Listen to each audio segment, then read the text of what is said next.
what the bird thought. अब आज इस पोएम में हम पढ़ेंगे कि एक बर्ड एग से उसकी जर्नी बड़े तक होने की कैसी है। तो हम स्टांजा वाइज, हमारी पोएम तो हो चुकी है, लेकिन स्टांजा वाइज क्वेश्चन आंसर हम कैसे लिख सकते हैं वो देखेंगे। I lived next in a little nest, nor needed any other.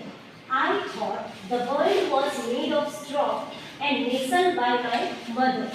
Means nestle का मतलब resting safely, यानी वो एग के अंदर जो बच्चा है और बर्ड है छोटा, वो एकदम सेफ फील कर रहा है अपनी मम्मा के साथ।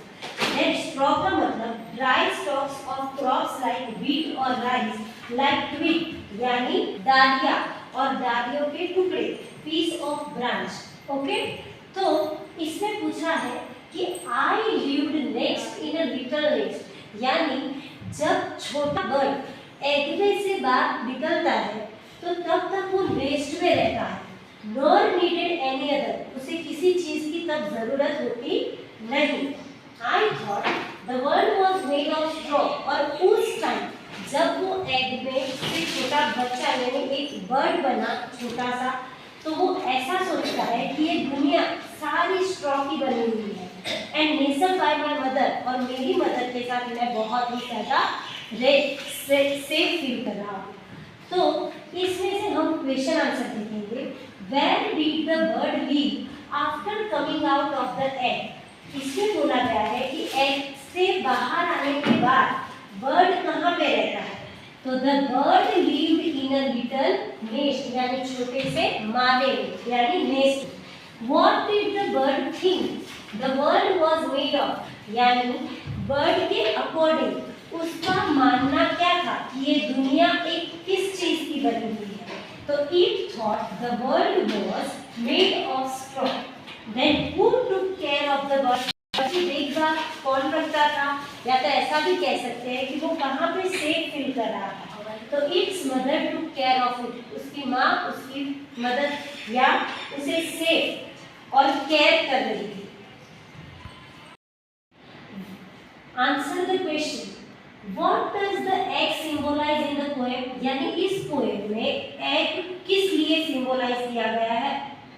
The egg symbolizes the beginning of the life, यानी egg वो beginning of life दिखा रहा है। and limited knowledge, और जब limited knowledge था उस bird का, before experiencing the outside world, उससे पहले कि वो दुनिया में बाहर आए। how is the bird's journey similar to a child education, यानी बर्ड की जर्नी चाइल्ड के एजुकेशन के साथ कैसे मिलती है। Like a child, the bird learns more about the world as it grows and gains new experiences. यानी जैसे जैसे हम एक्सपीरियंस और बड़े होते जाते हैं, वैसे वैसे हम दुनिया को अच्छी तरह से समझ पाते हैं। Why is the last stanza the most important? Last stanza क्यों इतना important है? तो it is important because the bird finally realizes that the world is much bigger than it had imagined, showing the value of learning and exploration. यानी last stanza में बोला है कि bird finally realise करता है कि जैसा उसने दुनिया को सोचा है, दुनिया उससे कई ज्यादा बड़ी और जिसमें हम बहुत ज्यादा कुछ ना कुछ नया सीख सकते हैं। ऐसे If the bird could speak to young birds, what advice would the most likely give?